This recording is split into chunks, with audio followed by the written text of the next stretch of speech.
গুন্ডা দমন আইনে এমন ব্যবস্থা নেব যাতে একদিন নয়,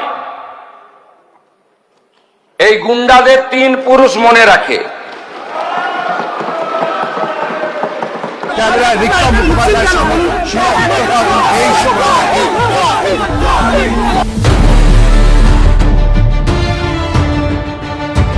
ধর্মতলায় নিট পরীক্ষার ইস্যুতে আয়োজিত তথাকথিত ছাত্র আন্দোলনের আড়ালে যে তাণ্ডব ছড়ালো বামপন্থীরা, তা আসলে তাদের বহুদিনের পুরনো এবং রক্ত ঝরানো ইতিহাসের এক নতুন সংস্করণ।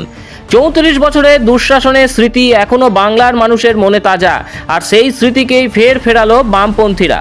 গুন্ডা দিয়ে মারা হলো সাংবাদিকদের। কলকাতার রাজপথকে রক্তে ভাসালো লাল পতাকার তলে জমা হওয়া ভাড়াটে গুন্ডার দল। আন্দোলনের নাম নিয়ে বিভিন্ন অঞ্চল থেকে দুষ্কৃতীদের জড়ো করে যেভাবে সংবাদ মাধ্যমের প্রতিনিধিদের ওপর নৃশংস এবং পরিকল্পিত হামলা চালানো হলো, তা দেখে শিউরে উঠেছে গোটা বাংলা। অবরোধকে তোলার জন্য এখানে লাঠিচার্জ আমরা দেখতে পেলাম। পরিস্থিতি এখনো রীতিমতো উত্তপ্ত রয়েছে। এখানে যারা বিক্ষোভকারীরা রয়েছেন, বিক্ষোভকারীদের সঙ্গে কথা বলে সামলানোর চেষ্টা করছে পুলিশ বাহিনী, তবে এখনো পরিস্থিতি পুরোপুরি নিয়ন্ত্রণে আসেনি। যারা ছাত্ররা রয়েছে, গণতন্ত্রের চতুর্থ স্তম্ভ বলে পরিচিত সাংবাদিকদের ওপরে বোতল, লাঠি ও ইট নিয়ে ঝাঁপিয়ে পড়ে তাদের রক্তাক্ত করা হলো প্রকাশ্যে। পৃথিবীর যে প্রান্তেই এরা রাজনীতি করেছে, সেখানেই তারা হিংসার ইতিহাসকে রেখে গিয়েছে। তার বাইরে গিয়ে কোনোদিন লজ্জিত হওয়ার লক্ষণ দেখা যায়নি বাম নেতাদের মধ্যে। দলের রাজ্য সম্পাদক মোহাম্মদ সেলিম যেভাবে প্রকাশ্যেই সাংবাদিক পিটুনির সাথে জড়িত এই গুন্ডাদের আড়াল করে বক্তব্য রাখছেন, তা দেখে স্পষ্ট বোঝা যায় যে এই তাণ্ডব কোনো আকস্মিক ঘটনা ছিল না, ছিল সুপরিকল্পিত। গুন্ডাদের বিরুদ্ধে নাকি ব্যবস্থা নেওয়া যাবে না, বলছেন মোহাম্মদ সেলিম।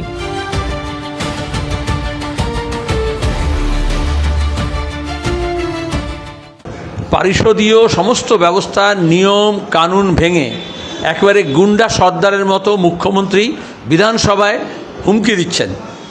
গুন্ডা দমন আইনের নাম করে গুন্ডামি কী করে বাড়ানো যায় এবং সেটা উর্দি পড়া পুলিশকে দিয়েও করানো যায়, তারপর তিনি পরীক্ষা দিচ্ছেন। কখনো এরকম নাম ধরে আন্দোলনকারী অংশগ্রহণকারীদের নাম ধরে হুমকি দেওয়া যায়? অন্যদিকে সুজন চক্রবর্তীর মুখে দ্বিমুখী কথার নাটক তৈরি করে দায় এড়ানোর ব্যর্থ চেষ্টা চলছে। এটা ঠিক যে এজেন্ট প্রভোকেটর হিসেবে কেউ কেউ তাদের মধ্যে ঢুকে ছাত্র আন্দোলনের গরিমাকে নষ্ট করতে চেয়েছে, ছাত্র আন্দোলনের ঐতিহ্যকে নষ্ট করতে চেয়েছে, এবং সেই কারণে সাংবাদিকদের উপরেও আক্রমণ করেছে। সেই আক্রমণের আমরা নিন্দা করি। ছাত্ররা কালকে তার নিন্দা করেছেন।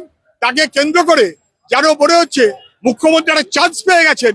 সেই চান্স যদি মুখ্যমন্ত্রী পেতে চান, তার বিরুদ্ধে সবাই রুখে দাঁড়াবে। আশ্চর্যের বিষয় হলো, বাম প্রভাবিত একটা নিউজ পোর্টালের এক সাংবাদিক নিজেই অন্যান্য সংবাদ মাধ্যমের সাংবাদিকদের চিনিয়ে দিয়ে একে মার ওকে মার বলে উস্কানি দিয়েছে।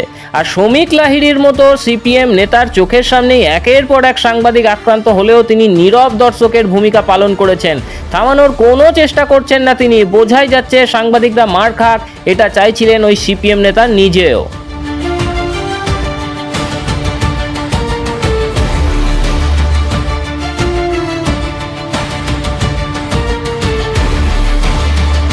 পুলিশি তদন্তে ইতিমধ্যেই ধরা পড়েছে যে এই হিংসাত্মক মিছিলে কোনো সাধারণ পড়ুয়া ছিল না, ছিল দাগি দুষ্কৃতীদের একটা ফৌজ। একবার দেখে নিন সেই তালিকা। ইরফান খুরশেদ, পিতা প্রয়াত মোহাম্মদ খুরশেদ, ঠিকানা ভবানী দত্ত লেন, থানা জোড়াসাঁকো, কলকাতা 7,73,000। আরশাদ আলী ওরফে সাজিদ, পিতা মোহাম্মদ আলী, ঠিকানা পাটোয়ার বাগান লেন, থানা আমহা স্ট্রিট, কলকাতা 7,09,000। মোহাম্মদ মইউদ্দিন, পিতা মোহাম্মদ সাহাবুদ্দিন, ঠিকানা জিজে খান রোড, থানা তিলজলা, কলকাতা 7,17,000। মোহাম্মদ আলমগীর ওরফে রাজু, পিতা প্রয়াত মোহাম্মদ আকবর, ঠিকানা মার্কুই স্কোয়ার, থানা জোড়াসাঁকো, কলকাতা 7,07,000। ইমরান আহমেদ ওরফে গোপী, পিতা শেখ আমিন, ঠিকানা মার্কুই স্কোয়ার, থানা জোড়াসাঁকো, কলকাতা 7,07,000।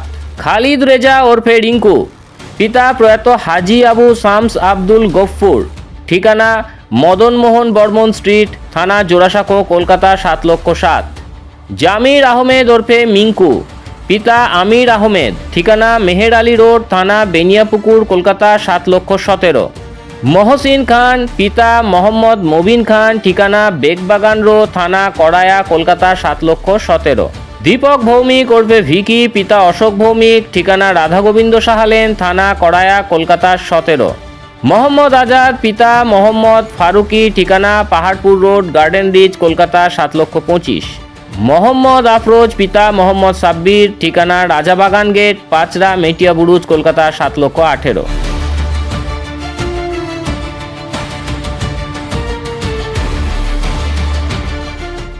মেটিয়া বুরুজ ও গার্ডেন রিচ থেকে আনা এই চিহ্নিত দুষ্কৃতীদের দিয়েই কলকাতার রাজপথে ধ্বংসলীলা চালায় বামেরা। কিন্তু সিপিএম নেতারা হয়তো ভুলে গেছেন যে বাংলা এখন আর পুরনো তাসের ঘর নয়। বর্তমান কঠোর প্রশাসনের স্পষ্ট অবস্থান হলো সাধারণ মানুষকে ভয় দেখিয়ে রাজত্ব চালানো কিংবা তোষণ আর ভোট ব্যাংকের রাজনীতি আর বরদাস্ত করা হবে না। বিধানসভায় মুখ্যমন্ত্রী পরিষ্কার জানিয়ে দিয়েছেন, গুন্ডা দমন আইন কঠোরভাবে প্রয়োগ করা হবে, এমন ব্যবস্থা নেওয়া হবে গুন্ডাদের 3 পুরুষ মনে রাখবে।